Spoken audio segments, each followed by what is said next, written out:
membantu untuk menyelesaikan permasalahan klien tersebut. Yang ketiga, ada tahap akhir. Tahap akhir ini ditandai dengan menurunnya kecemasan terhadap konseling. Adanya perubahan perilaku konseling dari yang negatif ke arah menjadi yang lebih positif. Selanjutnya yaitu ada teknik konseling individual. Di sini ada 15 teknik konseling individual. Yang pertama ada penstrukturan, yang kedua ada pertanyaan terbuka, yang ketiga ada penuntutan, yang keempat ada dorongan minimal, yang kelima ada kontak psikologis, yang keenam ada refleksi perasaan, yang ketujuh ada interpretasi, yang kedelapan ada konfrontasi, yang kesembilan ada teknik diam, yang kesepuluh ada ajarkan bicara hal lain, yang sebelas ada menyimpulkan, yang ke-12 ada pemberian informasi, yang ke-13 ada perumusan tujuan, yang ke-14 ada pemberian contoh, dan yang terakhir yang ke-15 ada penguatan.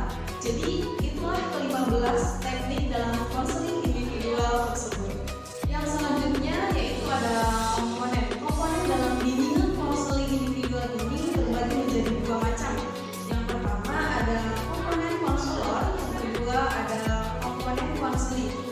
Yang pertama ada komponen konselor ini yaitu seseorang yang ahli dalam bidang konseling yang memiliki kewenangan dan profesional untuk melaksanakan kegiatan bimbingan konseling perorangan.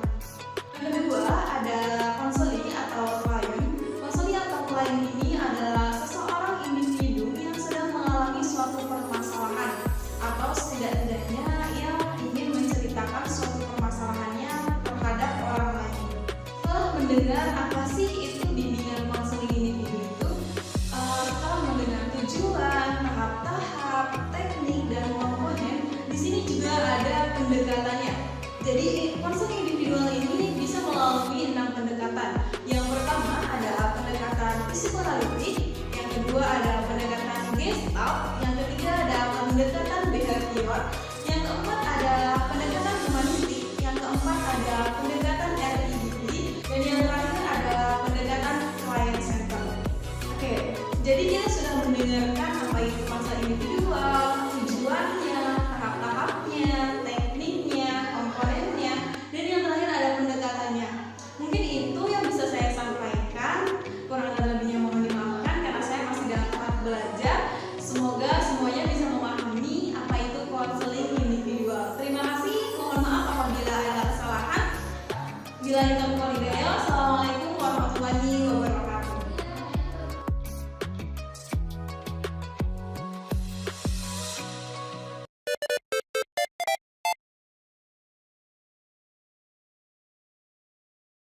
Pengertian konseling individual yaitu proses pemberian bantuan yang dilakukan melalui wawancara konseling oleh konselor kepada individu yang sedang mengalami suatu masalah yang dihadapi oleh klien. Terus yang kedua ada tujuan konseling individu. Tujuan konseling individu ini supaya konseli dapat mengubah perilakunya ke arah yang lebih baik melalui terlaksanakannya tugas-tugas perkembangan secara optimal, kemandirian dan kebahagiaan hidup.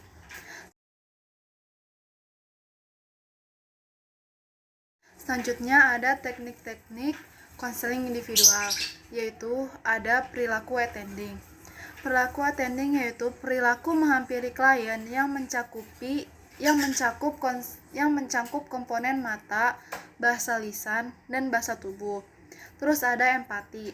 Empati ini kemampuan konselor untuk merasakan apa yang dirasakan oleh klien.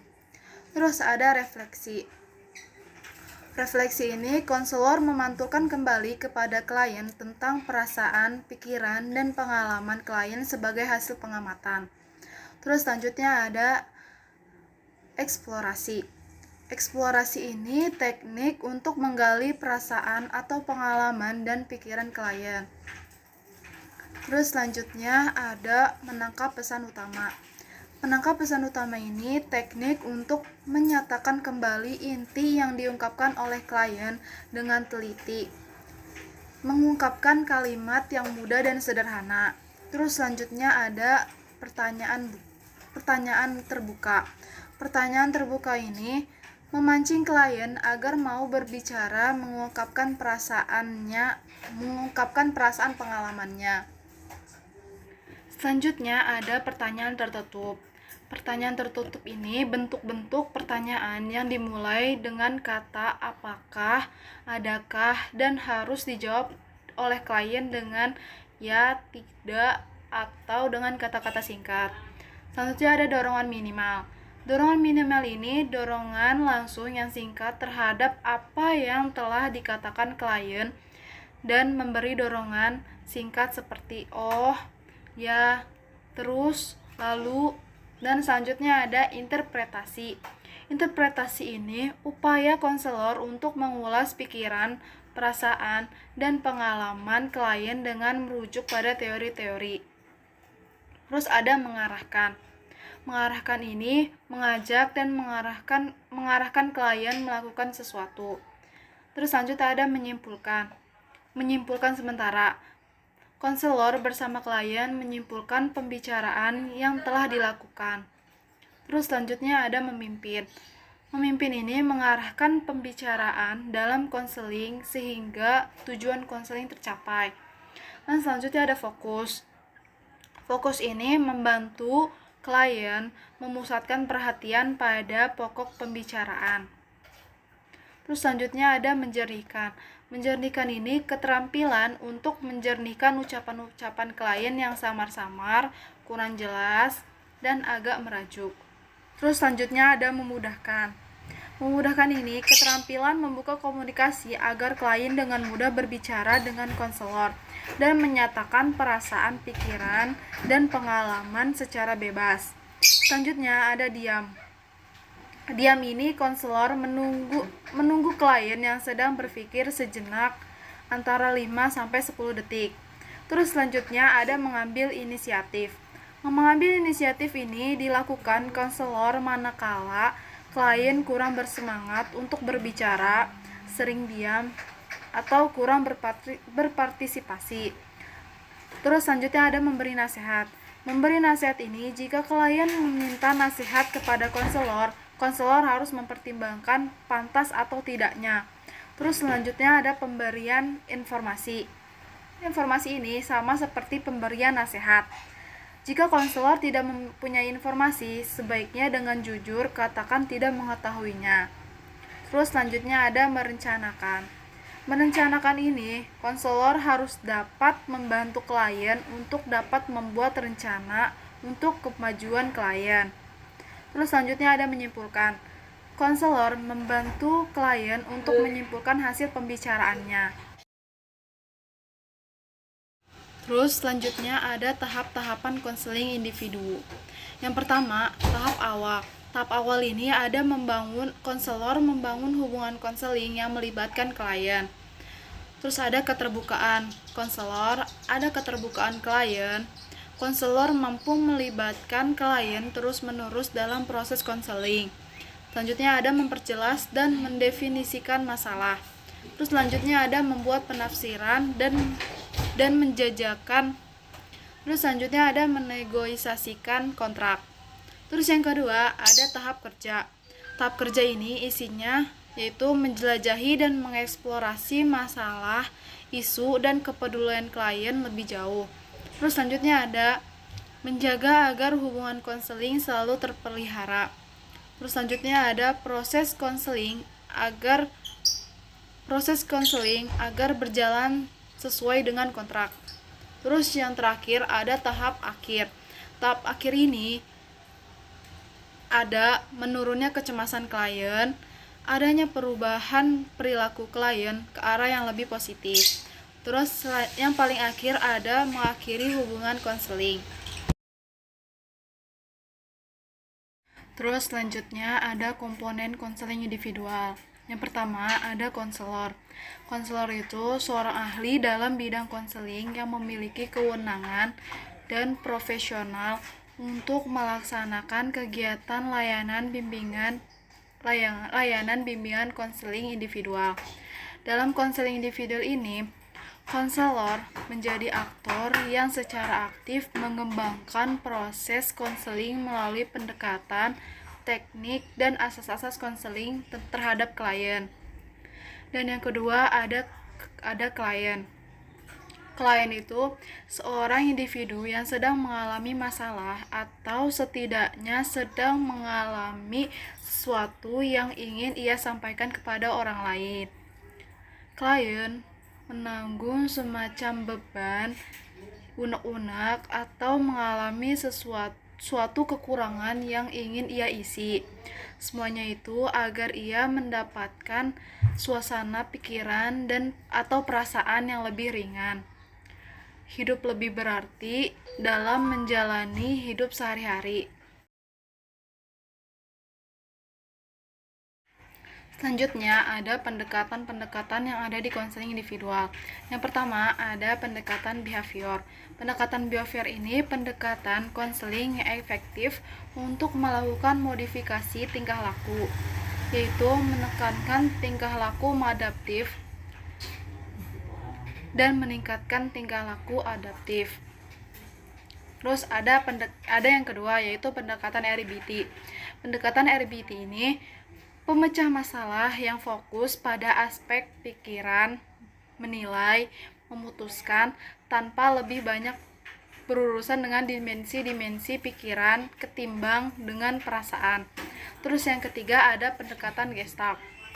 Pendekatan Gestalt ini terapi humanistik eksistensial yang berlandasan premis bahwa individu harus menemukan caranya sendiri dalam hidup dan menerima tanggung jawab pribadi jika individu ingin mencapai kedewasaan. Terus selanjutnya ada pendekatan realitas. Pendekatan realitas ini salah satu pendekatan konseling yang berfokus pada masa sekarang dan masa depan, tidak pada masa lalu. Terus selanjutnya ada pendekatan client center. Pendekatan client center ini pendekatan yang menekankan pada kecakapan klien untuk menekankan isu yang penting bagi dirinya dan pemecah masalah dirinya.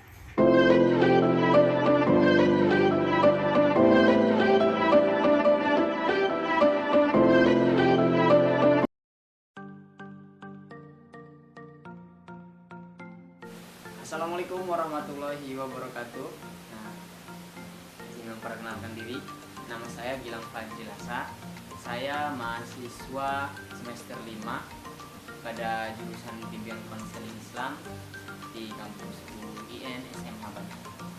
Nah, di sini saya akan menjelaskan sedikitnya tentang konseling individual. Nah, jadi apa sih konseling individual ini? Konseling individual ini adalah proses pemberian bantuan yang dilakukan melalui wawancara yang dilakukan oleh seorang ahli, yaitu disebut dengan konselor, kepada klien atau orang yang mempunyai masalah yang bermuara pada pengentasan masalah yang dialami oleh si klien. Nah, lalu ada berapa sih komponen pada bimbingan konseling individual ini? Yang pertama yaitu adalah konselor. Siapa itu konselor? Konselor itu adalah seorang ahli profesi di bidang konseling. Yang selanjutnya yaitu klien. Siapa itu klien? Yaitu orang yang memiliki masalah dan datang kepada si konselor. Yang terakhir yaitu adalah topik. Topik ini adalah permasalahan apa yang dialami oleh si klien, seperti itu. Lalu apa sih tujuan dari konseling individual ini? Nah, tujuan umumnya yaitu membantu si klien menstrukturkan kembali masalahnya dan menyadari lifestyle serta mengurangi penilaian negatif terhadap dirinya sendiri serta perasaan-perasaan inferioritasnya. Kemudian membantu dalam mengoreksi persepsinya terhadap lingkungan agar klien bisa mengarahkan tingkah laku serta mengembangkan kembali minat sosialnya. Nah, lalu di sini ada Gibson, Mitchell, dan juga Besley yang mengerucut kembali dari tujuan bimbingan konseling individual ini atau konseling individual ini ya. Mereka ini mengkerucutkan menjadi 9 tujuan. Nah, tujuan yang pertama adalah perkembangan, lalu ke pencegahan, perbaikan, penyelidikan, pengetahuan kognitif, fisiologis, dan psikologis. Nah, dari 9 tujuan ini dipakai sebagaimana masalah yang dialami oleh si klien. Seperti itu. Nah, selanjutnya itu bagaimana sih tahap-tahap proses konseling individual ini? Nah, proses konseling terlaksana adalah karena hubungan dari proses konseling ini terjalan dengan baik. Nah, lalu ada berapa sih tahap dari konseling individual ini? Proses konseling individual ini dibagi menjadi 3 tahap, yaitu ada tahap awal, tahap pertengahan, dan ada tahap terakhir atau tahap pengakhiran. Nah, pada tahap awal ini meliputi membangun hubungan yang melibatkan klien, memperjelas dan mendefinisikan masalah, membuat penafsiran, penjajakan, dan menegosiasi kontrak. Tahap ini terjadi sejak klien menemui konselor dan menemui titik masalahnya di mana, lalu masalah ini atas dasar isu kepedulian atau masalah pada si klien itu sendiri. Nah, selanjutnya adalah tahap pertengahan. Tahap pertengahan ini dilakukan pendalaman permasalahan yang dialami oleh si klien. Jadi nanti si konselor ini memilah dan memilih bantuan apa yang nanti akan diberikan kepada si konselor dengan permasalahan yang sudah didapatkan. Dan yang terakhir itu adalah tahap akhir, di mana tahap pengakhiran ini didapatkan sebuah kesimpulan.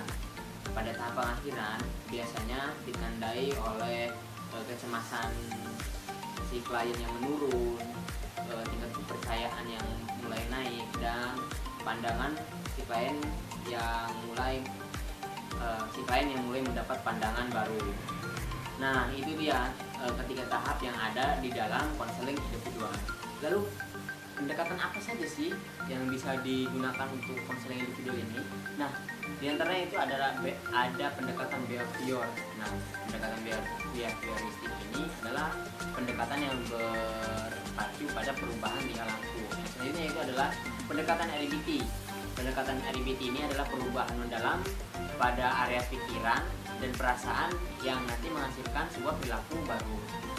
Dan selanjutnya itu ada pendekatan realitas. Nah, pendekatan realitas ini adalah merubah perilaku untuk memenuhi kebutuhannya secara tanggung jawab. Seperti itu. Nah, ini ada pendekatan client center, adalah tentang isu penting bagi dirinya, pemecahan masalah. Dan yang terakhir itu ada pendekatan Gestalt. Pendekatan Gestalt itu adalah konseling yang didasarkan pada suatu pemikiran bahwa individu yang harus dipahami pada konteks hubungan yang sedang berlangsung dengan lingkungannya. Gestalt berkeyakinan bahwa melalui kesadaran ini maka perubahan akan muncul secara otomatis. Mungkin itu saja pembahasan dari konseling individual. Di lain waktu mungkin kita akan bertemu kembali pada pembahasan yang lain. Cukup sekian, terima kasih atas waktunya. Sekian dari saya dan terima kasih. Wassalamualaikum warahmatullahi wabarakatuh.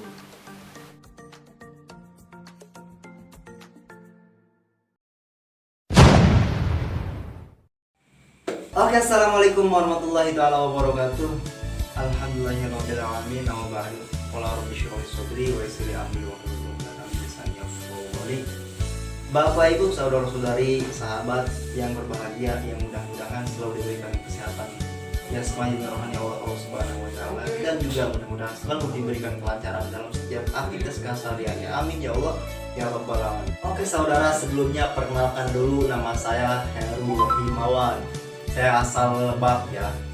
Hai orang Lebak. Ya saudara, di pertemuan kali ini kita akan sedikit berbincang-bincang terhadap topik yang sekiranya ini menarik untuk kita bahas lah, dan sekiranya ini memiliki sebuah nilai untuk menambah wawasan kita. Nah, topik yang akan kita bahas di pertemuan kali ini adalah terkait dengan konseling individual. Adapun konseling individual, ya kan, ini merupakan sebuah proses layanan yang diberikan oleh seorang profesional yang disebut dengan konselor terhadap individu yang memiliki keresahan, ya kan, ataupun permasalahan yang dia ini nggak bisa menyelesaikan dengan sendirinya, akhirnya membutuhkan bantuan dari seorang konselor. Nah, ini merupakan sebuah konseling individual, itulah konseling individual. Kita berbicara tujuan. Tujuan konseling individual ini secara umum ini merupakan sebuah proses bantuan dari profesional atau konselor guna mengentaskan setiap permasalahan yang ada dalam konseling ataupun klien. Adapun secara khusus, menurut Gibson, menurut Michel, dan Basil, ini ada beberapa tujuan dalam konseling individual secara khususnya. Apa aja tujuannya, ya kan? Ada tujuan perkembangan, ada tujuan pencegahan, ada tujuan perbaikan, ada tujuan penyelidikan, ya kan? Ada tujuan penguatan, ada tujuan kognitif, psikologis, ya kan? Itu secara khusus menurut Gibson, menurut Michel dan Basil. Nah, jelaskan tujuannya ini konseling individual. Kemudian apa aja komponen yang ada dalam konseling individual? Komponen yang ada dalam konseling individual saudara ada 3. Apa aja? Satu adalah profesional ataupun konselor. Yang kedua adalah individu ataupun konseling. Dan yang ketiga topik permasalahan yang akan dientaskan oleh kedua orang ini. Ya, nah, ini 3 komponen yang ada dalam asas apa aja yang ada dalam konseling individual. Di antaranya ada asas kerahasiaan, asas keterbukaan, asas kesukarelaan, asas kemandirian, ya kan? Asas kegiatan dan asas kenormatifan. Ini menjadi sebuah rujukan dalam proses konseling individual. Tahapan dalam konseling individual itu apa aja sih? Yang pertama secara umum adalah tahap awal, tahap pertengahan, dan tahap pengakhiran. Adapun di tahap awal ada beberapa hal yang perlu kita perhatikan. Yang pertama adalah membangun sebuah hubungan yang baik yang melibatkan klien, ya kan? Bagaimana kita menerima dengan baik, dengan hangat terhadap klien. Yang kedua, memperjelas ataupun mendefinisikan masalah, ya kan, dari sebuah klien. Yang ketiga, ini membuat penafsiran dan penjajakan. Yang keempat, ini menegosiasikan kontrak atau perjanjian, ya kan? Apa aja nih perjanjian antara konseling untuk menjalankan sebuah layanan. Nah, itu tahap awal. Kemudian kita masuk kepada tahap pertengahan. Tahap pertengahan ini ada beberapa poin juga yang perlu kita perhatikan. Di antaranya adalah menjelajahi atau mengeksplorasi masalah klien. Kemudian menjaga keharmonisan hubungan agar memang apa?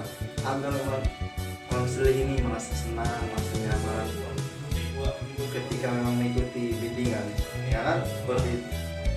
Dan juga yang selanjutnya dalam tahapan pertengahan ini peninjauan kembali ataupun penilaian kembali terhadap apa yang telah dibicarakan, ya kan? Nah, setelah itu kita masuk pada tahap akhir, tahap pengakhiran. Ini yang harus dilakukan adalah membuat kesimpulan atas apa yang telah dilaksanakan, ya kan? Tentunya proses konseling tadi ini perlu kita simpulkan di tahap akhir ini.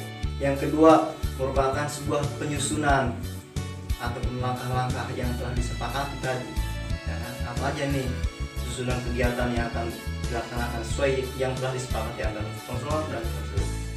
Dan yang ketiga di tahap akhir ini, yang terakhir, merupakan sebuah kontrak kerja lah, ataupun membuat perjanjian mau kapan kita melakukan konseling kembali seperti ini, ya kan? Antara konselor dan konseling. Nah, itu tahap-tahapan di sana. Adapun teknik-teknik yang bisa digunakan oleh konselor terhadap konseling individual, ini ada beberapa teknik saudara. Di antaranya ada teknik attending, ya kan? Ada teknik empati, teknik refleksi, eksplorasi, mengungkap pesan, menangkap pesan, ya kan? Dorongan minimal, pertanyaan terbuka, pertanyaan tertutup, pemberian informasi, penyimpulan sementara, dan lain sebagainya. Itu merupakan teknik yang bisa digunakan oleh konselor dalam konseling individual.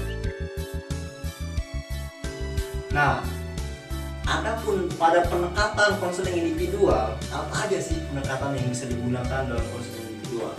Ada berapa pendekatan lah. Di antaranya ada pendekatan behavioral, ada pendekatan REBT, ada pendekatan Gestalt, realitas, dan client center.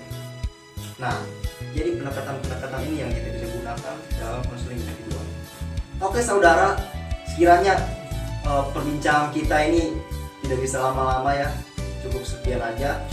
Saya rasa banyak sekali kesalahan yang telah saya lakukan dalam perjalanan kita. Mohon maaf yang sebelum-sebelumnya, mudah-mudahan ada hikmahnya. Terima kasih dari saya, Khairul Himawan. Wassalamualaikum warahmatullahi wabarakatuh.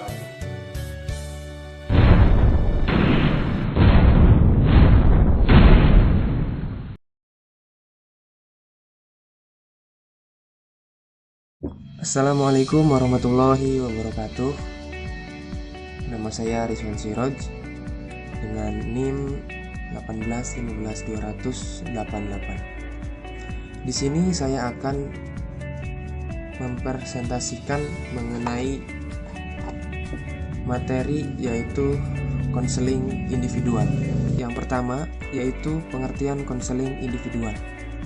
Konseling individual adalah suatu proses pemberian bantuan melalui proses wawancara dengan seorang ahli atau konselor kepada seseorang yang memiliki suatu permasalahan dalam kehidupannya agar bisa atau mampu teratasinya masalah yang dihadapi seorang klien. Yang kedua yaitu tujuan konseling individu. Tujuan umum konseling individual adalah membantu klien menstrukturkan kembali masalahnya dan menyadari arti kehidupan serta bisa mengurangi pikiran-pikiran yang negatif terhadap dirinya sendiri dan juga perasaan-perasaan ragu yang ada dalam dirinya. Kemudian yang ketiga yaitu tahapan-tahapan konseling individual. Secara umum, tahapan-tahapan konseling individual terbagi menjadi 3, yaitu yang pertama tahap awal. Tahap awal ini terjadi sejak klien bertemu dengan konselor sampai berjalan proses konseling tersebut, hingga berjalannya proses konseling sampai konselor dan klien menemukan definisi masalah klien yang akan diatasi. Kemudian tahap pertengahan. Tahap pertengahan ini dimulai dari tahapan awal yang sudah disepakati sejak awal. Kegiatan selanjutnya memfokuskan pada penjelajahan masalah klien dan bantuan apa yang akan diberikan terhadap klien tersebut. Yang ketiga yaitu tahap akhir konseling atau tahap pengakhiran. Ada beberapa hal dalam tahap pengakhiran ini. Yang pertama yaitu menurunnya kecemasan. Kemudian yang kedua, adanya perilaku klien yang lebih mengarah kepada perilaku yang lebih positif. Kemudian yang ketiga, adanya rencana yang lebih jelas untuk kehidupan di masa yang akan datang.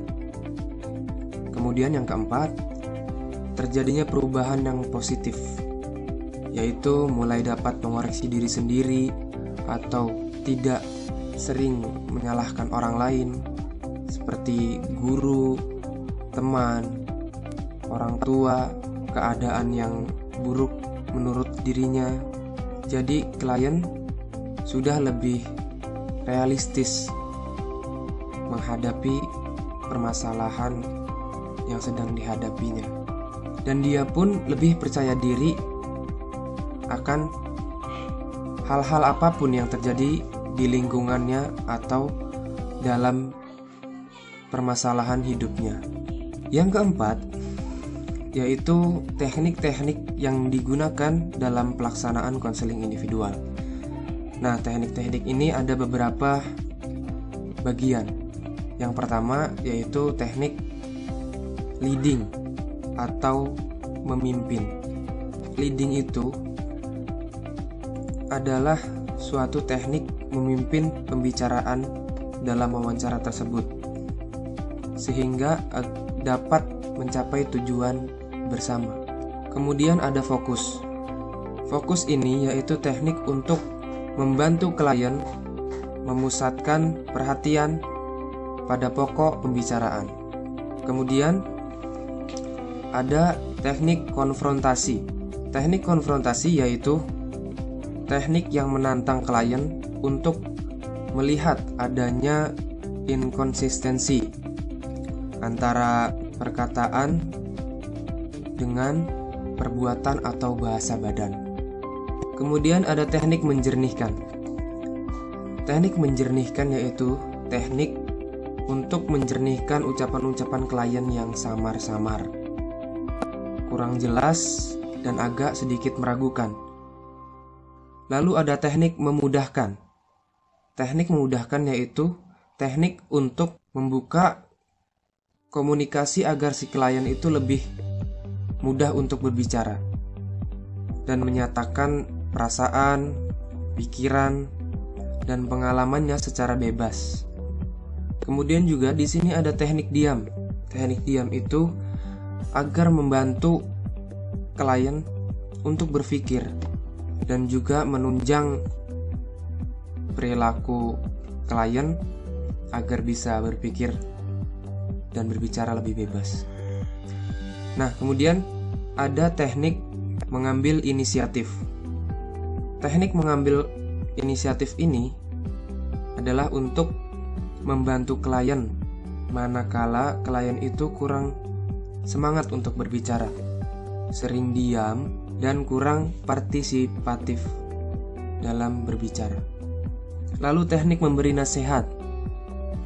Teknik pemberian nasihat ini dilakukan apabila seorang klien memintanya, dan ada teknik merencanakan. Menjelang akhir proses konseling, seorang konselor merencanakan untuk membuat rencana tindakan agar klien bisa melakukan perbuatan yang lebih produktif dan untuk kemajuan klien.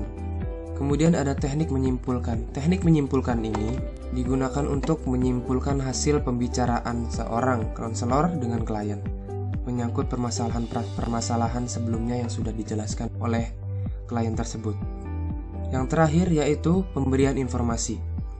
Jika konselor memiliki informasi sebelumnya, alangkah baiknya seorang konselor tersebut memberikan informasi terhadap klien dengan sejujurnya dan dengan sebaik-baiknya.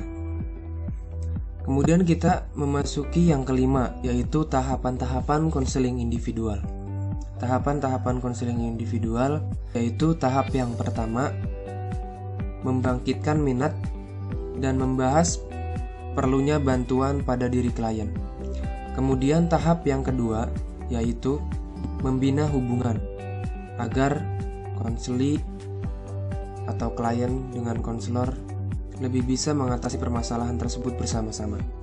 Kemudian tahap yang ketiga, menetapkan tujuan konseling dan menentukan alternatif tujuan yang ada. Tahap yang keempat yaitu bekerja dengan masalah dan tujuan. Tahap yang kelima, membangkitkan kesadaran klien untuk berubah. Untuk berubah, tentunya untuk berubah lebih baik lagi. Kemudian yang keenam, tahap perencanaan dan kegiatan. Dan yang ketujuh, evaluasi hasil dan mengakhiri konseling. Lalu kita memasuki yang keenam, yaitu pendekatan apa saja yang bisa kita gunakan dalam konseling individual. Pendekatan yang pertama yaitu pendekatan psikoanalitik, kemudian yang kedua ada pendekatan behavioral, kemudian yang ketiga ada pendekatan humanistik, kemudian yang keempat pendekatan client center, yang kelima pendekatan gestalt, kemudian yang keenam ada pendekatan rasional emotif terapi atau RET, kemudian yang ketujuh pendekatan realitas, dan yang terakhir pendekatan analisis transaksional. Mungkin sekian dari saya, kurang lebihnya mohon maaf. Wallahul muwaffiq ila aqwamit thoriq. Assalamualaikum warahmatullahi wabarakatuh.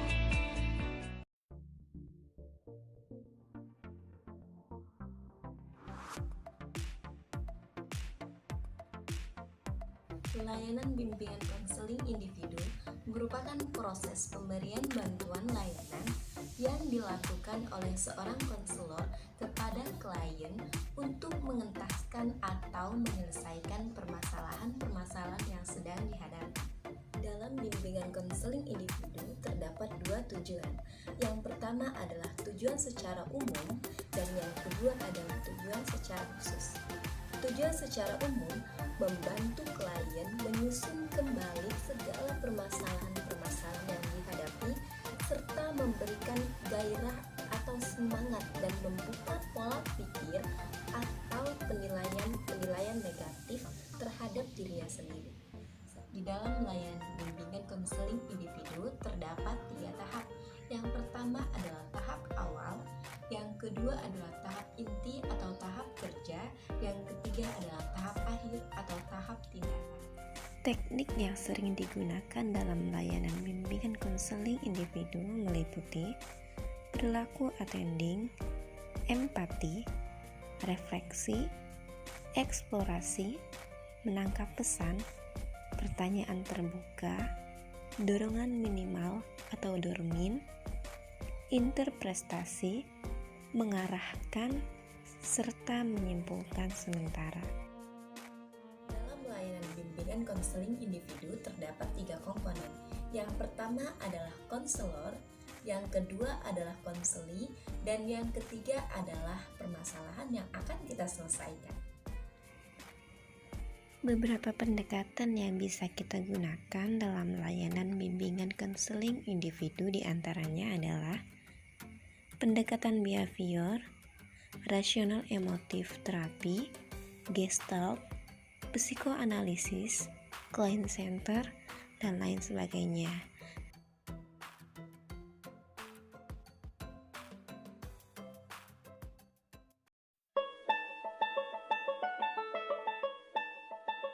Bismillahirrahmanirrahim. Assalamualaikum warahmatullahi wabarakatuh. Izin memperkenalkan diri, nama saya Ihsan Satria Wiguna dari jurusan bimbingan konseling Islam semester 5 dan NIM saya 181520091. Dalam video ini kita akan membahas tentang konseling individual, yang mana konseling individual itu membahas banyak sekali pembahasan. Salah satunya tentang pengertiannya terlebih dahulu. Kita bahas tuntas tentang pengertian konseling individual.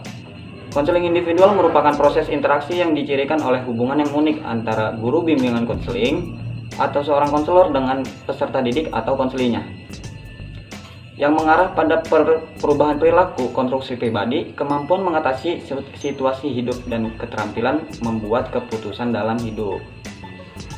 Kemudian kita masuk ke dalam pembahasan tujuan. Tujuan dari konseling individual adalah memfasilitasi peserta didik atau konseli melakukan perubahan perilaku, mengkonstruksi pikiran, mengembangkan kemampuan, dan mengatasi situasi hidup, kemudian membuat keputusan yang bermakna bagi dirinya. Kemudian dijadikan sebuah komitmen untuk mewujudkan keputusan dengan penuh tanggung jawab dalam kehidupannya. Itu merupakan sebuah tujuan dari konseling individual. Kemudian langkah-langkahnya. Di sini ada beberapa langkah. Yang pertama itu langkah konseling dengan peserta didik. Yang pertama itu pra-konseling, penataan ruang. Dalam pra-konseling ada penataan ruang, kedua itu kesiapan pribadi guru bimbingan konseling atau konselor. Kedua itu proses konseling. Isinya membangun relasi konseling. Yang selanjutnya melaksanakan tahapan dan menggunakan teknik konseling sesuai teori. Kemudian mengakhiri proses konseling. Setelah proses konseling itu ada pasca konseling, yaitu membuat laporan konseling. Kemudian berdasarkan kesepakatan dengan peserta didik atau konseling, guru bimbingan atau konseling memonitoring dan mengevaluasi tindakan atau perilaku yang direncanakan oleh peserta didik setelah proses konseling. Di sini juga ada langkah-langkah konseling dengan konseling yang diundang. Yang pertama masih sama, yakni pra-konseling, mengumpulkan dan menganalisis data peserta didik atau konseling komprehensif. Yang kedua itu menyusun RPL. Yang ketiga menata ruang. Yang keempat itu kesiapan pribadi guru bimbingan konseling dan konselor atau konselor. Kemudian ada proses konseling, yaitu membangun relasi konseling, melaksanakan tahapan dan menggunakan teknik konseling sesuai teori, menutup proses konseling. Kemudian pasca konseling, membuat laporan. Kemudian berdasarkan kesepakatan dengan peserta didik, guru bimbingan konseling atau konselor memonitoring dan mengevaluasi tindakan atau perilaku yang direncanakan peserta didik. Kemudian ada langkah-langkah e-konseling. Yang pertama masih sama, pra-konseling, mendesain menu e-konseling, kemudian melakukan sosialisasi dan edukasi pada peserta didik. Proses atau langkah selanjutnya ini proses konseling, membangun relasi konseling, melaksanakan tahapan menggunakan teknik konseling sesuai teori, menutup proses konseling. Yang terakhir pasca konseling, membuat laporan dan berdasarkan kesepakatan peserta didik melalui tindak lanjut proses konseling. Masuk ke dalam pembahasan teknik, di sini ada teknik umum konseling 1. Yang pertama itu perilaku attending, kedua empati, ketiga refleksi, keempat eksplorasi, yang kelima itu menangkap pesan, yang keenam pertanyaan terbuka, yang ketujuh pertanyaan tertutup, 8 itu dorongan minimal, 9 interpretasi, yang ke-10 mengarahkan, yang 11 menyimpulkan sementara. Itu teknik umum konseling individual. Kemudian ada teknik khususnya. Yang pertama latihan asertif. Yang kedua desensitisasi sistematis. Yang ketiga pengondisian aversi. Yang keempat pembentuk perilaku model. Yang kelima permainan dialog. Yang keenam latihan saya bertanggung jawab. Yang ketujuh bermain proyeksi. Yang kedelapan teknik pembalikan. Yang kesembilan bertahan dengan perasaan. Yang ke-10 homework assessment. Yang ke-10 diulang, yakni homework assessment. Yang ke-11 adaptif. Yang ke-12 bermain peran. Dan yang terakhir itu imitasi. Selanjutnya kita bahas tentang komponen konseling individual. Dalam konseling individual itu terdapat dua komponen. Yang pertama tentu seorang konseli dan kliennya. Seorang konselor dan seorang klien. Dalam layanan konseling individual berperan dua pihak, yaitu seorang konselor dan seorang konseli. Konselor adalah seorang ahli dalam bidang konseling yang memiliki kewenangan dan mandat secara profesional untuk melaksanakan kegiatan pelayanan konseling. Nah, kalau konseli atau klien adalah seorang individu yang sedang mengalami masalah atau setidak-tidaknya sedang mengalami sesuatu yang ingin ia sampaikan kepada orang lain. Konseli menanggung semacam beban atau mengalami suatu kekurangan yang ia ingin isi, atau ada sesuatu yang ingin atau perlu dikembangkan pada dirinya, yang akhirnya mendorong seseorang melaksanakan proses konseling. Kemudian kita masuk ke dalam pembahasan terakhir, ya ini tentang pendekatan apa saja yang dapat digunakan dalam proses konseling individual. Sebenarnya banyak sekali pendekatan yang dapat digunakan dalam proses individual, yakni pendekatan psikoanalitik, pendekatan behavioral, pendekatan client center, pendekatan gestalt, pendekatan rotasional emotif terapi, disingkat dengan RET, pendekatan realitas, pendekatan analisis transaksional, itu yang terakhir. Di sini akan kita bahas beberapa pendekatan yang dapat atau bisa digunakan oleh dalam proses konseling individual. Mungkin kita bahas tentang pendekatan dari Gestalt. Oke, pendekatan Gestalt merupakan bentuk terapi perpaduan antara eksistensial, humanistik, dan fenomenologi, sehingga memfokuskan diri pada pengalaman dari seorang klien. Terapi ini dikembangkan oleh Friedrich S. Perl.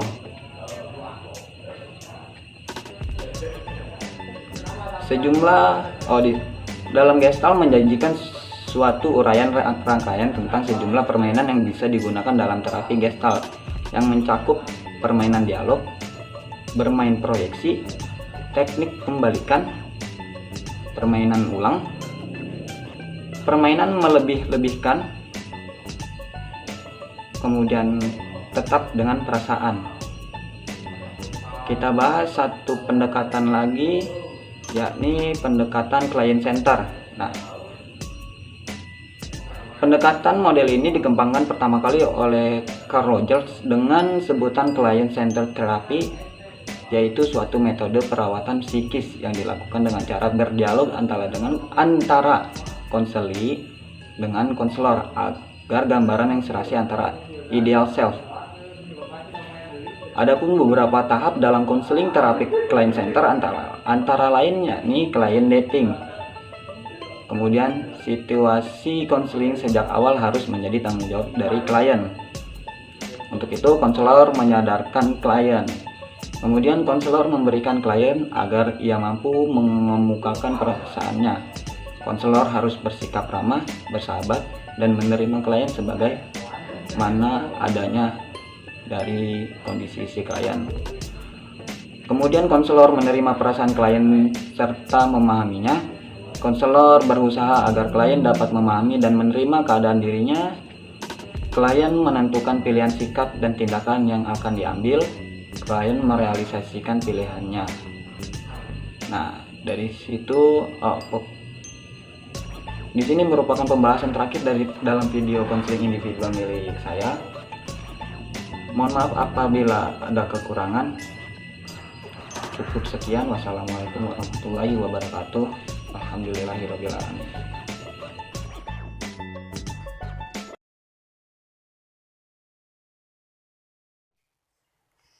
Assalamualaikum warahmatullahi wabarakatuh. Nama saya Linda Nurhani akan menjelaskan tentang konseling individual. Jadi pengertian dari konseling individual adalah layanan kegiatan individu secara tatap muka yang diselenggarakan oleh seorang ahli profesional atau disebut konselor dalam mengentaskan masalah yang sedang dialami oleh individu tersebut atau biasa disebut dengan klien atau konseling. Kemudian tujuan konseling individual adalah untuk membantu mengentaskan masalah yang sedang dialami oleh klien sehingga klien dapat menemukan solusi dan rencana apa yang selanjutnya akan dilakukan dalam mengentaskan masalahnya. Adapun tahap-tahap konseling individual terbagi menjadi 3 tahap. Yang pertama adalah tahap awal, yang kedua adalah tahap pertengahan atau tahap inti, dan yang ketiga adalah tahap akhir. Jadi pada tahap awal, konselor dan konseli membangun suatu hubungan yang baik demi berjalannya suatu proses konseling yang dimana konselor menjelaskan tentang apa itu konseling, tujuan konseling, manfaat konseling, asas-asas konseling, dan peraturan apa saja yang ada dalam proses konseling. Selanjutnya, pada tahap pertengahan atau inti, konselor mengeksplorasi masalah klien dan mencari solusi bersama klien untuk mengatasi masalahnya tersebut. Selanjutnya, pada tahap akhir ini ditandai adanya perubahan perilaku pada klien ke arah yang lebih positif dan menurunnya kecemasan serta menemukan rencana apa yang akan dilakukan oleh klien dalam mengatasi masalahnya tersebut.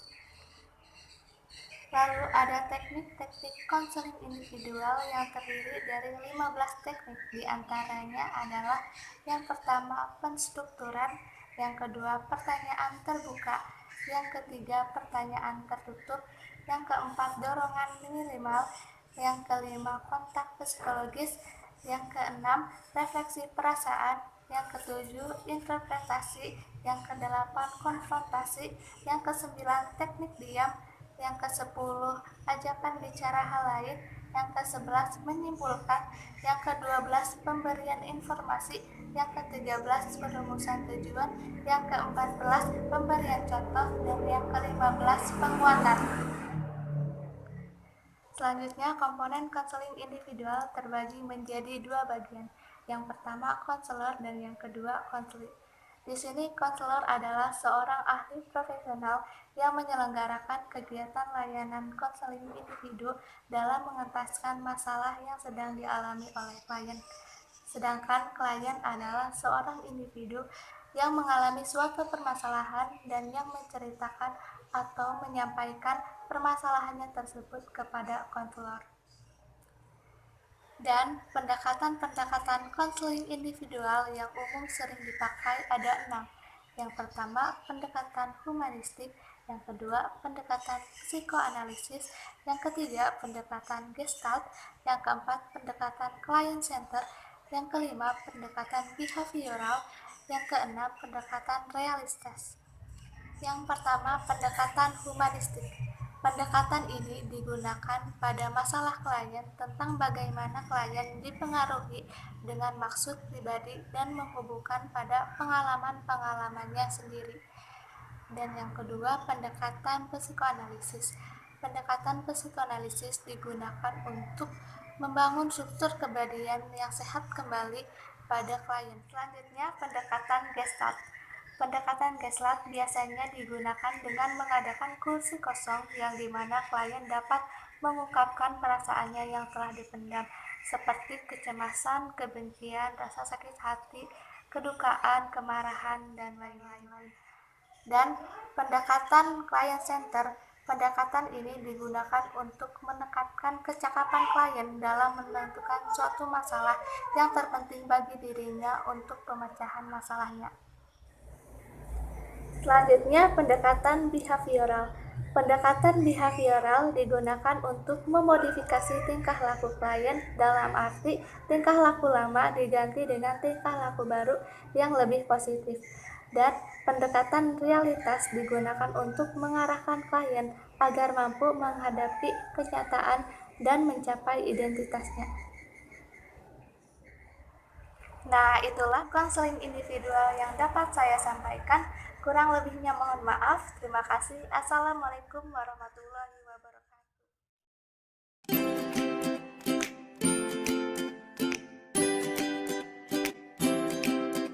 Konseling individu. Tahukah kamu apa itu konseling individu? Konseling individu adalah layanan konseling yang diselenggarakan oleh seorang pembimbing atau konselor terhadap seorang klien dalam rangka mengentaskan masalah pribadi klien. Konseling individu berlangsung dalam suasana komunikasi atau tatap muka secara langsung antara konselor dan klien yang membahas berbagai macam masalah yang dihadapi oleh klien. Tujuan konseling individu agar klien memahami dirinya sendiri, lingkungannya, permasalahan yang dialami, kekuatan dan kelemahan dirinya, sehingga klien mampu mengatasinya. Selain itu, tujuan dari konseling individu adalah memfasilitasi klien melakukan perubahan perilaku, mengkonstruksikan pikiran, mengembangkan kemampuan. mengatasi situasi kehidupan, membuat keputusan yang bermakna bagi dirinya, dan berkomitmen untuk mewujudkan keputusan dengan penuh tanggung jawab dalam kehidupannya. Tahapan konseling individu. Tahapan pembukaan atau attending dengan teknik awal kontak mata, ajakan untuk berbicara. Tahapan ini sebagian dasar dari pengembangan hubungan antara konselor dan klien. Tahap penjelasan atau eksplorasi yaitu tahapan mendengarkan dengan cermat, memahami dengan tepat, dan merespon secara tepat. Tahapan ini konselor berkomunikasi dengan klien untuk menjelaskan kedatangan klien ke ruang konseling. Tahap pengubahan tingkah laku. Tahap ini meliputi teknik pemberian pengarahan atau pertanyaan terbuka, refleksi, penyimpulan, dan penafsiran. Dengan cara klien mengutarakan masalah yang dihadapinya dengan konselor. Tahap penyelesaian masalah. Dalam fase ini, klien harus ikut serta berpikir sesuatu yang lain, peneguhan hasrat dan sentuhan jasmaniah dalam mengambil keputusan untuk menyelesaikan permasalahan yang dihadapinya. Konselor tidak berhak untuk memberikan keputusan dalam mengatasi permasalahan klien. Akan tetapi, konselor hanya membantu untuk menyelesaikan masalah yang dihadapi klien. Tahap terakhir, penutup. Klien telah merasa yakin tentang menyelesaikan masalah dengan konselor. Proses konseling dapat diakhiri. Jika proses konseling dapat diakhiri dan proses konseling individu belum selesai, maka pertemuan yang sedang berlangsung ditutup dan bisa dilanjutkan pada lain waktu. Teknik-teknik konseling individu. Pertama, perilaku attending. Kedua, empati. Ketiga, refleksi. Keempat, eksplorasi. Kelima, menangkap pesan utama. Keenam, pertanyaan terbuka. Ketujuh, pertanyaan tertutup. Kedelapan, dorongan minimal. Kesembilan, interpretasi. Yang kesepuluh, mengarahkan. Kesebelas, menyimpulkan sementara. Ke-12, memimpin. Ke-13, fokus. Ke-14, konfrontasi. Ke-15, mencernihkan. Ke-16, memudahkan. Ke-17, diam. Ke-18, mengambil inisiatif. Ke-19, memberikan nasihat. Ke-20, memberikan informasi. Serta yang terakhir, menyimpulkan. Komponen-komponen konseling individu. Komponen konseling individu terbagi menjadi dua. Yang pertama, konselor. Yang kedua, klien. Konselor adalah seorang ahli dalam bidang konseling yang memiliki kewenangan dan profesional untuk melakukan kegiatan bimbingan konseling perorangan. Dalam layanan konseling individu, konselor menjadi aktor yang secara aktif mengembangkan proses konseling melalui dioperasionalkannya pendekatan, teknik, dan ajas-ajas konseling terhadap klien. Sedangkan klien adalah seorang individu yang sedang mengalami masalah atau setidak-tidaknya sedang mengalami sesuatu yang ingin ia sampaikan kepada orang lain. Pendekatan-pendekatan dalam konseling individu. Pendekatan konseling individu yang biasanya digunakan. Yang pertama, psikoanalisa. Yang kedua, behavior. Ketiga, humanisme. Keempat, client center. Kelima, gestalt. Keenam, realita. Ketujuh, konseling realita emotif behavior.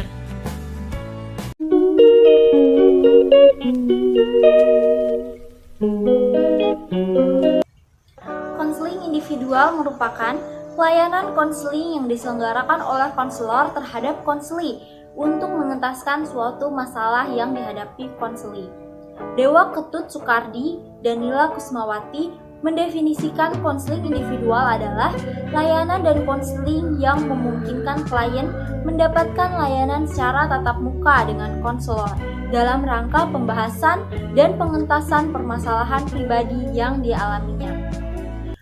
Dari beberapa pendapat tadi, maka dapat disimpulkan bahwa konseling individual merupakan suatu layanan konseling yang diselenggarakan oleh konselor terhadap konseli untuk mengentaskan suatu masalah yang dihadapi konseli. Konseling individual memiliki dua tujuan, yaitu tujuan utama dan tujuan khusus. Secara umum, tujuan konseling adalah supaya klien dapat mengubah perilakunya ke arah yang lebih baik. Secara khusus, tujuan konseling tergantung dari masalah yang dihadapi oleh masing-masing klien. Dari uraian tadi, maka dapat disimpulkan bahwa tujuan dari konseling individu adalah mengentaskan permasalahan klien agar dapat menjadi lebih baik dari sebelumnya dan membuat klien mandiri serta mengantisipasi permasalahan yang sama sehingga dapat dicegah. Tahap-tahap konseling individual ada 3, yaitu tahap awal konseling, tahap pertengahan, dan tahap akhir konseling. Mari kita bahas tahap awal konseling. Di dalamnya terdapat membangun hubungan konseling yang melibatkan klien, memperjelas dan mendefinisikan masalah, membuat penafsiran dan penjajakan, dan menegosiasikan kontrak. Yang kedua, ada tahap pertengahan atau tahap kerja. Di dalamnya terdapat menjelajahi dan mengeksplorasi masalah, isu, dan kepedulian klien lebih jauh, menjaga agar hubungan konseling selalu terpelihara, dan proses konseling agar berjalan sesuai dengan kontrak. Yang ketiga, ada tahap akhir konseling atau tahap tindakan. Di dalamnya terdapat memutuskan perubahan sikap dan perilaku yang memadai, terjadinya transfer of learning pada diri klien, melaksanakan perubahan perilaku, dan mengakhiri hubungan konseling jika dirasa cukup. Ada 11 macam teknik konseling individual yang akan saya bahas kali ini. Yang pertama, attending. Attending dapat dikatakan sebagai penampilan konselor menampakkan komponen-komponen nonverbal, bahasa lisan, dan kontak mata. Yang kedua, ada empati. Empati adalah kemampuan konselor untuk merasakan apa yang dirasakan klien. Yang ketiga, ada refleksi. Refleksi adalah konselor memantulkan kembali kepada klien tentang perasaan, pikiran, dan pengalaman klien sebagai hasil pengamatan perilaku verbal dan nonverbalnya. Yang keempat, ada eksplorasi. Eksplorasi adalah teknik untuk menggali perasaan, pengalaman, dan pikiran klien. Yang kelima, ada menangkap pesan utama atau biasa disebut paraphrasing. Paraphrasing adalah teknik untuk menyatakan kembali esensi atau inti yang diungkapkan klien. Yang keenam, ada pertanyaan terbuka atau open question, yaitu untuk memancing klien agar mau mengungkapkan perasaan dan pemikirannya. Yang ketujuh, ada pertanyaan tertutup atau closed question. Closed question adalah bentuk pertanyaan yang sering dimulai dengan kata apakah, adakah, dan harus dijawab klien dengan ya, tidak, betul, salah, atau kata-kata singkat lainnya. Yang kedelapan, ada dorongan minimal, yaitu suatu dorongan langsung yang singkat terhadap apa yang dikatakan klien, seperti oh, ya, terus, lalu, dan lain-lain. Yang kesembilan, ada interpretasi, yaitu untuk mengulas pemikiran, perasaan, dan perilaku atau pengalaman klien dengan merujuk pada teori, bukan pandangan subjektif konselor. Yang ke-10, ada mengarahkan atau directing, yaitu untuk mengajak dan mengarahkan klien melakukan sesuatu. Dan yang terakhir, ada menyimpulkan sesuatu. Maksudnya adalah pembicaraan konselor dan klien maju bertahap ke arah yang makin jelas. Maka, setiap waktu tertentu, konselor bersama klien menyimpulkan yang telah dilakukan. Dalam konseling individual berperan dua pihak, yaitu seorang konselor dan klien. Mari kita bahas konselor terlebih dahulu. Konselor adalah seorang ahli dalam bidang konseling yang memiliki kewenangan dan profesional untuk melaksanakan kegiatan layanan konseling perorangan. Karakteristik kepribadian yang harus dimiliki seorang konselor ada 13, yaitu yang pertama, beriman dan bertakwa. Kedua, menyenangi manusia. Ketiga, komunikasi yang terampil, pendengar yang baik. Yang keempat, memiliki ilmu dan wawasan tentang manusia, sosial, dan budaya. Yang kelima, fleksibel, tenang, dan sabar. Yang keenam, menguasai keterampilan teknik. 7. Memahami etika profesi. 8. Respect, jujur, asli, menghargai, dan tidak menilai. 9. Empati, memahami, menerima, hangat, dan bersahabat. 10. Fasilitator dan motivator. 11. Emosional stabil, pikiran jernih, cepat, dan mampu. 12. Objektif, rasional, logis, dan konkret. Dan yang terakhir, konsisten dan bertanggung jawab. Komponen layanan konseling individual yang kedua ada klien. Klien atau konseli adalah seorang individu yang sedang mengalami masalah atau sedang mengalami sesuatu yang ingin disampaikan kepada orang lain. Klien menanggung beban, unek-unek, atau ada sesuatu yang ingin dikembangkan pada dirinya. Semua itu agar klien mendapatkan suasana pikiran dan perasaan yang lebih ringan dan hal-hal positif lainnya dalam menjalani hidup sehari-hari dalam rangka kehidupan dirinya secara menyeluruh. Pendekatan yang dapat digunakan dalam layanan konseling individual ada 6. Ada pendekatan psikoanalitik, behavioral, humanistik, gestalt, client center, dan REBT. Mari kita bahas yang pertama, ada pendekatan psikoanalitik.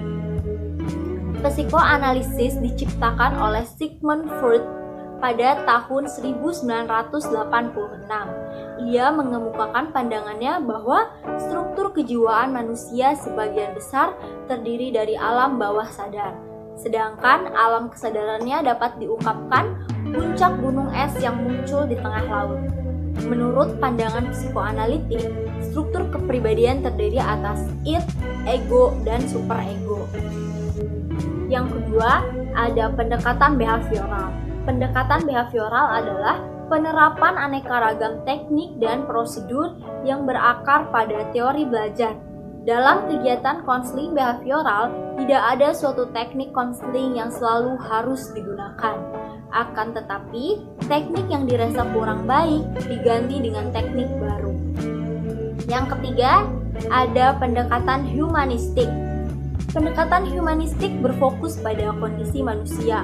Pendekatan ini menekankan pengalaman dan tingkah laku manusia yang menekankan pada perkembangan positif. Pendekatan yang berfokus pada potensi dan kemampuan manusia lalu mengembangkan kemampuan tersebut. Yang keempat, ada pendekatan gestalt. Gestalt memfokuskan diri pada pengalaman klien here and now dan memadukannya dengan bagian-bagian kepribadian yang terpecah di masa lalu. Menurut pandangan Gestalt, untuk mengetahui sesuatu hal, maka harus melihatnya secara keseluruhan. Yang kelima, ada pendekatan client center, yaitu suatu metode perawatan psikis yang dilakukan dengan cara berdialog dengan konseli agar tercapai gambaran yang serasi. Pendekatan client center difokuskan pada tanggung jawab dan kesanggupan klien untuk menemukan cara-cara menghadapi kenyataan secara lebih penuh. Yang terakhir ada pendekatan REBT, yaitu Rational Emotive Behavior Therapy, adalah konseling yang menekankan pada aspek kognisi, emosi, dan perilaku yang kemudian berinteraksi secara signifikan dan memiliki hubungan timbal balik serta menyebabkan efek hubungan yang saling terikat.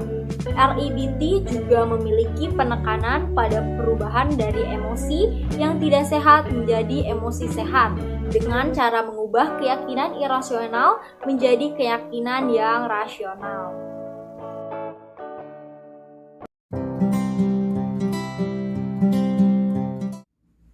Assalamualaikum warahmatullahi warahmatullahi wabarakatuh. Nama saya Mutia Yunitias. Pada kali ini saya akan sedikit membahas mengenai konseling individual. Konseling individual merupakan proses pemberian bantuan yang dilakukan melalui wawancara konseling oleh seorang ahli atau biasa disebut dengan konselor kepada seseorang yang sedang mengalami suatu masalah atau biasa disebut dengan klien agar masalah tersebut dapat teratasi.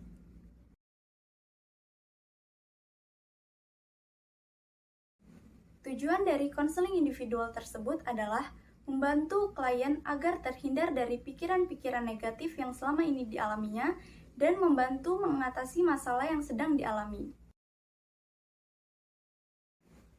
Di dalam konseling individual terdiri atas 3 tahapan. 1. Tahap awal, 2. Tahap pertengahan, dan 3. Tahap akhir. Pada tahap awal, yang pertama, membangun hubungan konseling yang melibatkan klien, 2. Mendeskripsikan masalah, 3. Membuat penafsiran dan menentukan bantuan apa yang akan diberikan kepada klien. Yang keempat, membuat kontrak antara konselor dan klien. Selanjutnya, tahap pertengahan.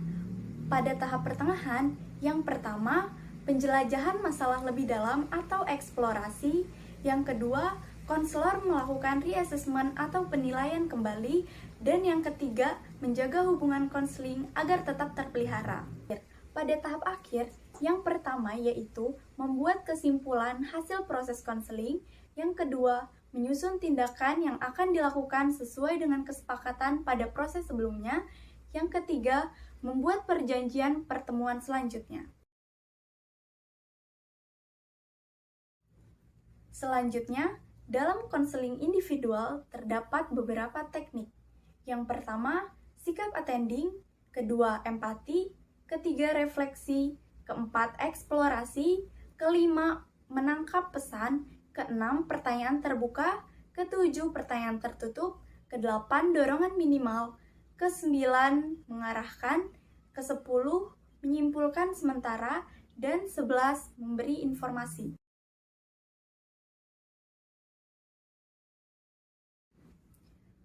Konseling individual memiliki 3 komponen dasar. Yang pertama yaitu konselor, yaitu seseorang yang sudah profesional dalam menjalankan proses konseling. Yang kedua, ada klien, yaitu seseorang yang sedang mengalami suatu permasalahan dan membutuhkan bantuan dalam menanganinya. Dan yang ketiga, topik permasalahan, yaitu suatu masalah atau beban yang sedang dialami oleh klien tersebut.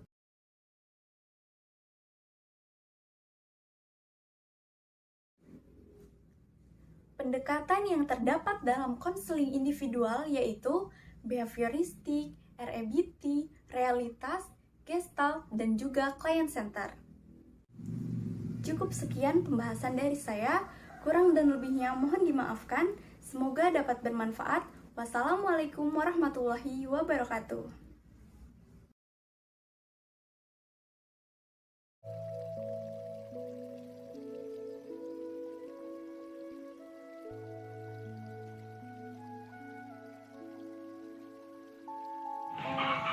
Assalamualaikum warahmatullahi wabarakatuh. Izin memperkenalkan diri, nama saya Lutfi Hasanah. Saya dari jurusan Bimbingan dan Konseling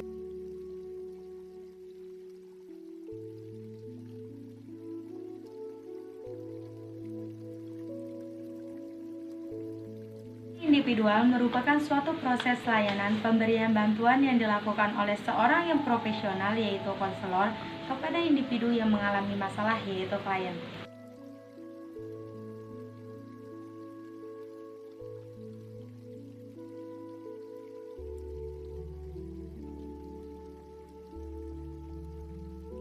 Tujuannya yaitu membantu klien untuk menstrukturkan kembali permasalahannya dan mengurangi penilaian negatif terhadap dirinya sendiri.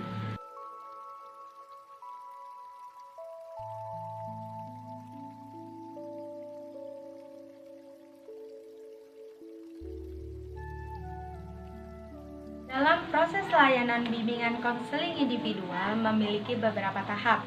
Tahapnya itu ada 3. Yang pertama tahap awalan, tahap pertengahan, dan tahap akhiran. Tahap awalan. Tahap awalan ini terjadi ketika klien menemukan konselor sehingga berjalannya proses konseling sampai akhirnya klien dan konselor menemukan permasalahan. Yang kedua yaitu tahap pertengahan.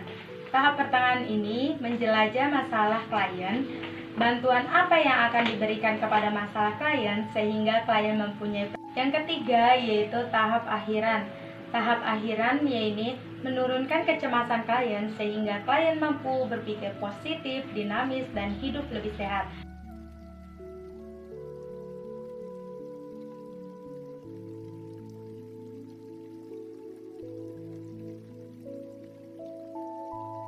Teknik-teknik dalam layanan bimbingan konseling individual.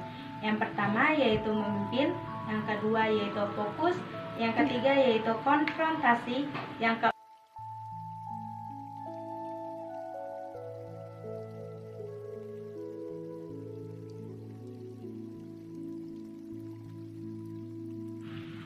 komponen dasar dalam layanan bimbingan konseling individual.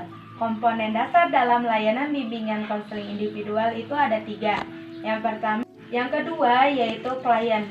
Klien merupakan seorang yang mengalami masalah dan memerlukan bantuan konselor. Yang ketiga yaitu topik permasalahan. Topik permasalahan ini masalah yang dialami oleh si klien.